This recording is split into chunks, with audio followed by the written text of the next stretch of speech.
नमो बुद्धाय। सभी को मैत्रीपूर्ण जय भीम। और आज के हमारे इस बुद्ध पूजा के बारे में कुछ स्पष्टीकरण के लिए, बुद्ध पूजा हम क्यों करते हैं, बुद्ध पूजा कैसी होती है और बुद्ध पूजा का मतलब क्या है, ये जानने के लिए हम यहाँ एकत्रित हुए। हम सभी को हमारे मित्र संदेश साल्वे जी, इन्होंने सभी को एक साथ लाया है, तो उनका मैं बहुत पुण्यानुमोदन व्यक्त करता हूँ, उनका उनको धन्यवाद देता हूँ। और आप सभी जो यहाँ अपना समय देकर उपस्थित हुए हैं, तो आप सभी के प्रति भी मैं कृतज्ञता व्यक्त करता हूँ। तो हम अभी बुद्ध पूजा के बारे में कुछ बातें स्पष्ट करेंगे और देखेंगे कि बुद्ध पूजा क्या है और बुद्ध पूजा क्यों करनी चाहिए। तो इस पूजा का ये भाग शुरू करते समय मैं इसी गाथा से करना चाहूंगा, बाद में उसका मैं स्पष्टीकरण दूंगा।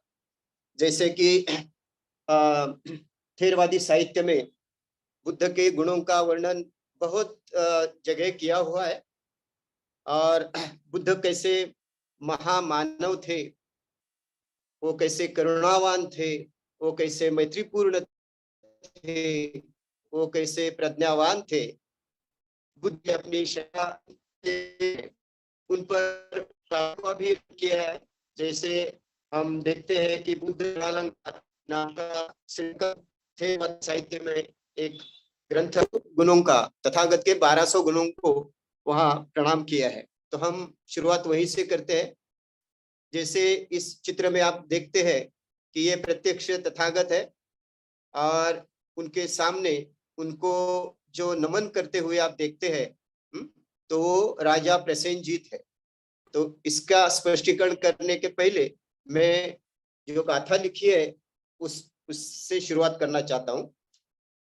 जैसे यहाँ लिखा है, विसगुरु लोक गुरु धम्म गुरु गुरुतमं नत्थि एतातिसं गुरु बुद्धं तं प्रणमामि अहं। अहो बुद्धो अहो शुद्धो अहो संशुद्ध मानसो अहो अहो मेत्ता सिंधु बुद्धं तं प्रणमामि अहं। बुद्ध के गुणों को इस तरह से स्तवन करके, उनकी स्तुति करके हम इस चित्र का स्पष्टीकरण करते हैं शुरुआती में, बाद में पूजा इसके बारे में कहेंगे। जैसे ही इस चित्र में देखते हैं कि हम भी बुद्ध पूजा करते हैं, विशेषतः बुद्ध पूजा का हम अर्थ जानना चाहते हैं। बुद्ध पूजा तो हम हर रोज करते हैं, मगर उसकी शुरुआत कहाँ से हुई, इसके बारे में भी थोड़ा सा जानेंगे। ये जो चित्र आप देखते हैं, ये प्रत्यक्ष बुद्ध की जीवन में घटित एक घटना है। ऐसा वर्णन आता है मध्यम निकाय में। वहाँ एक सूत्र में ऐसा लिखा है कि राजा प्रसेनजीत अपने राज्य में सभी सीमा देखने के लिए, सीमा पर सब व्यवस्थित है कि नहीं, इसकी व्यवस्था पाने के लिए वो पर्यटन करते हैं अपने राज्य में। और दोपहर के समय पर्यटन करके, दोपहर के समय अपने राज दरबार में जाने के पहले वो तथागत जहाँ रुके हुए रहते हैं, जहाँ वो विहार करते हैं, तो उस आराम गृह में या विहार में प्रत्यक्ष तथागत को वो मिलने के लिए अपने सेवकों सहित निकलते हैं।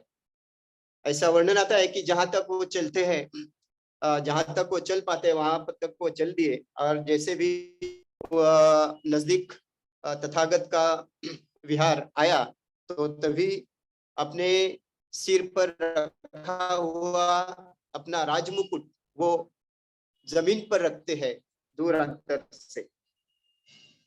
पादत्राण, अपने पादत्राण भी वो दूर अंतर से रख देते हैं, और बिना चप्पल पहने हुए, बिना मुकुट पहने हुए तथागत को, तथागत के दर्शन लेने के लिए वो उनके कुटी तक पहुंचते हैं। कुटी का दरवाजा वो अपने हाथों से खटखटाते हैं, और वर्णन मिलता है कि सामने प्रत्यक्ष तथागत उनके सामने उनके लिए दरवाजा खोलते हैं। तो जैसे ही प्रसेनजीत की नजर तथागत पर पड़ती है तो सब आगे बढ़ते हैं, तथागत को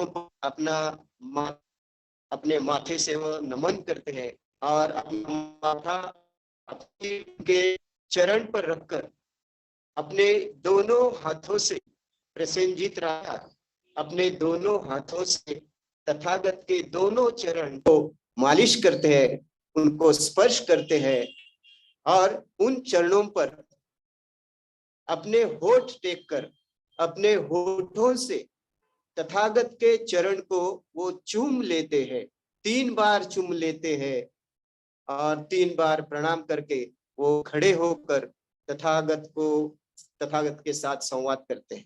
तथागत उन्हें पूछते हैं, राजन, इतनी श्रद्धा, इतनी कृतज्ञता, इतना आदर क्यों इस शरीर के बारे में आपको? तो प्रसेनजीत राजा को तथागत प्रसेनजीत राजा उन्हें कहता है, भन्ते भगवान, आप हमारे गुरु हैं, आप विश्व के गुरु हैं, आप लोक के गुरु हैं, आप धम्म के गुरु हैं, सभी गुरुओं में आप उत्तम है, श्रेष्ठ है, आपके जैसा कोई भी गुरु इस दुनिया में नहीं है, इसलिए मैं आपको प्रणाम करता हूं। आपका और मेरा रिश्ता ये धम्म दायात का है, मैं हूँ, मैं आपके धम्म का वारसदार हूँ। तो ये बात रही उस वक्त की।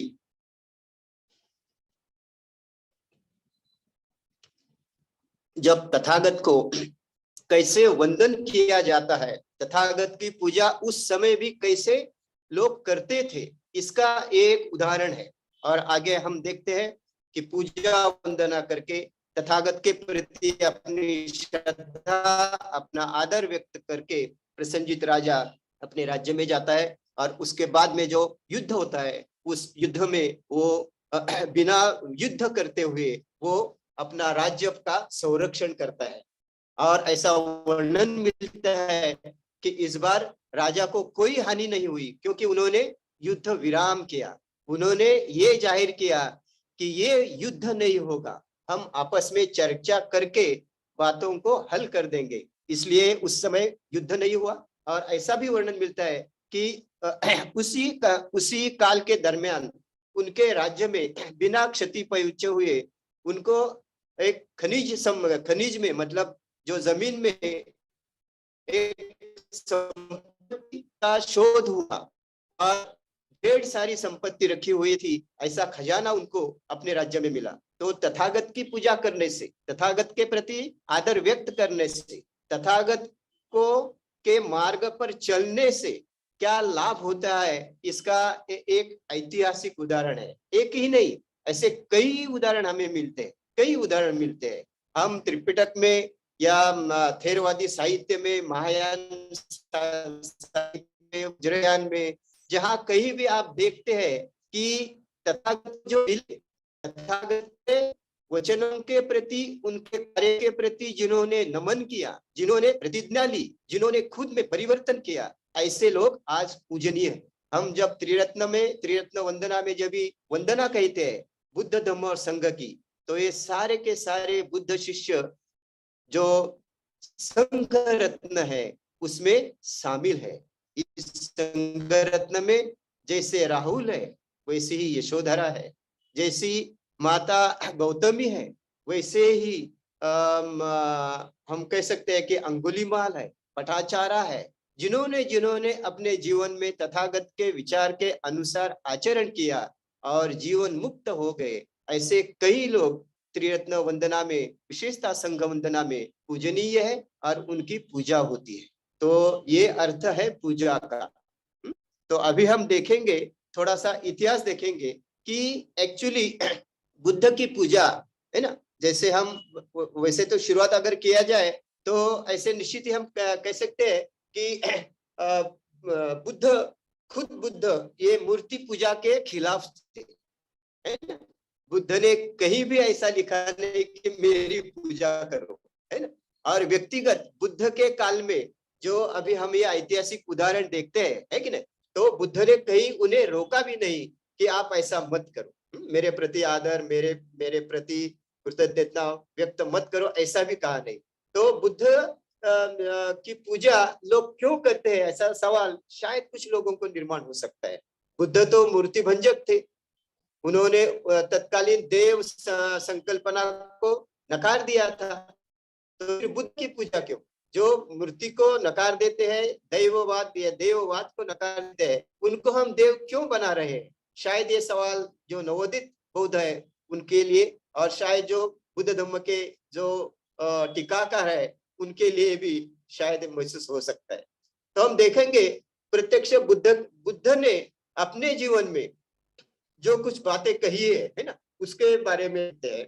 तो सबसे पहले और एक ऐतिहासिक उदाहरण देखते हैं। तथागत ने जब भी संबोधि प्राप्त की और संबोधि के बाद में वो कुछ हफ्ते, ऐसा वर्णन आता है कि 7 हफ्ते मतलब 49 डेज संबोधि के बाद में तथागत एक एक हफ्ता एक एक जगह पर बैठ अपने संबोधि के प्राप्ति के बाद कुछ विचार मंथन और कुछ धम्म का जो संगायन है वो अपने लिए या खुद के मन में वो वैसा चिंतन करते हैं। तो उस समय हम पाते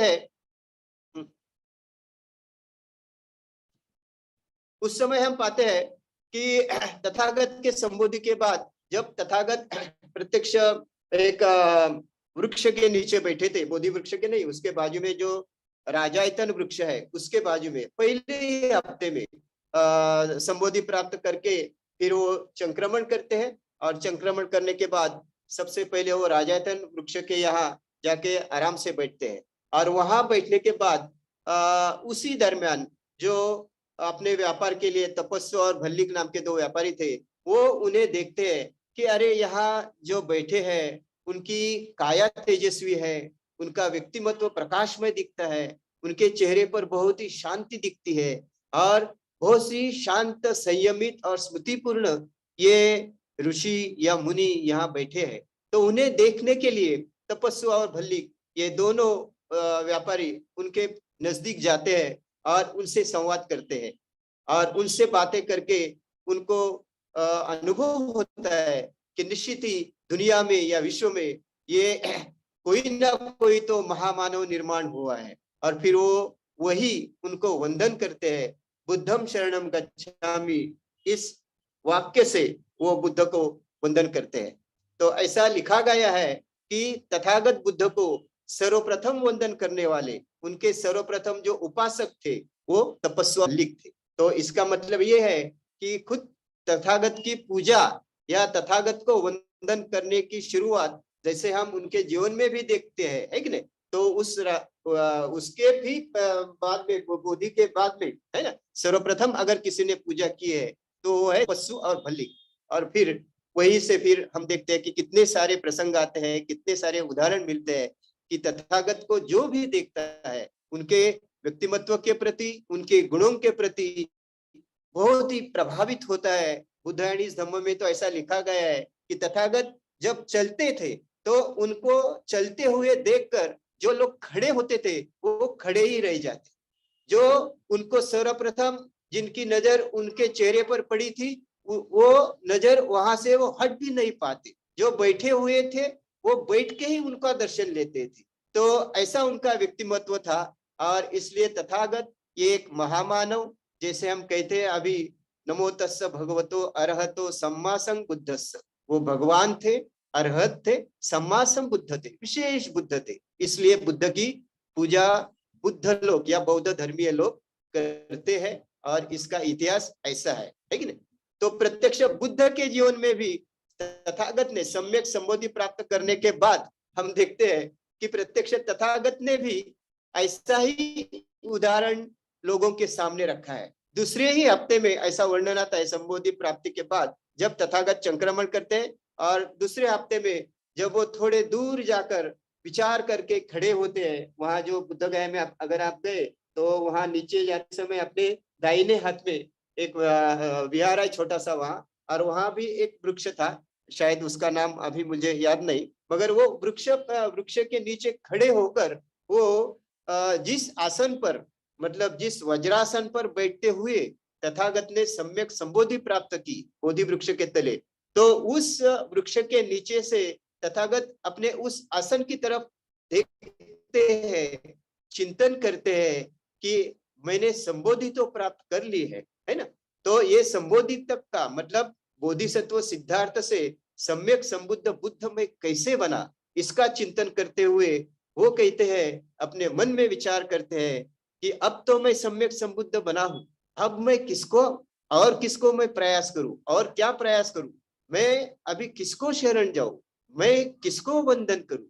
तो ये भावना उनके मन में आती है, और फिर वहां ऐसा लिखा गया है कि तथागत विचार करते हैं कि जिस वज्रासन पर मैं बैठा हूं, जिस बोधि वृक्ष के तले मैंने ध्यान साधना की, और जो ध्यान साधना की उस मार्ग को, मतलब उन विचारों को मैं वंदन करता हूं। प्रत्यक्ष तथागत किसको वंदन करते हैं? धम्म को वंदन करते हैं, धम्म की पूजा करते हैं, उन विचारों को वंदन है जिन विचारों से एक बोधिसत्व बुद्ध बन गए, सिद्धार्थ सम्यक संबुद्ध बन गए। तो प्रत्यक्ष तथागत के जीवन में भी पूजा किसकी करनी चाहिए, किसके प्रति हमें कृतज्ञ रहना चाहिए, इसका हमें उदाहरण मिलता है। तो ये प्रत्यक्ष तथागत बुद्ध का जीवन का उदाहरण है। हमने देखा कि उसके बाद में फिर राजा प्रसन्नजित हो, तपस्वी भले हो, हर कोई हो, उनको वंदन निश्चित ही करते आते हैं। तो इसीलिए जैसे कि हम त्रिरत्न वंदना में भी नित्य नियम से कहते हैं, है कि नहीं, भविष्य में ऐसे बुद्ध को वंदन करते हैं, जैसे त्रिरत्न वंदना में कहा गया है, ये च बुद्धा अत्याच, ये च बुद्धा अनागता, पचुपन्ना च ये बुद्धा अहं वंदामि सबदा। हम भूतकाल में हो गए सभी बुद्धों को, और वर्तमान में जो बुद्ध है और भविष्य में जो बुद्ध है, उन सभी को हम क्या करते हैं? वंदन करते हैं। तो ये बुद्ध की पूजा करने की परंपरा भूतकाल में थी, वर्तमान में भी है, और निश्चित ही भविष्य में ही रहेगी। तो पूजा से हम निश्चित ही जो संदर्भ हमें मिलते हैं ना, तो उनके प्रति हमें निश्चित ही जानकारी लेते हुए, है ना, बुद्ध की पूजा क्यों करनी चाहिए। तो बुद्ध ऐसे थे, जैसे महापरिनिर्वाण सूत्र में भी संदर्भ हमें मिलता है कि महापरिनिर्वाण सूत्र में शायद आप चित्र देख लेंगे कि एक आचार्य भिक्षु था, बहुत ही बीमार भिक्षु था, और उसकी सेवा प्रत्यक्ष तथागत ने आपकी मदद से, उनकी सेवा प्रत्यक्ष तथागत सिद्धार्थ अपना सम्यक संबुद्ध ने की है ना। और बुद्ध का वचन है, यो गिलानं उपठति सो मम उपठति, जो बीमारियों की सेवा करता है, रोगियों की सेवा करता है, वो मेरी सेवा करता है। तो ये बुद्ध वचन है। और देखें कि तथागत की पूजा हमें क्यों करनी चाहिए, तो तथागत में ऐसे गुण थे, तथागत के विषयता महापरिनिर्वाण सूत्र में जैसे कहा है कि तथागत उन्हें कहते हैं अनंत को महापरिनिर्वाण में संदर्भ आया है।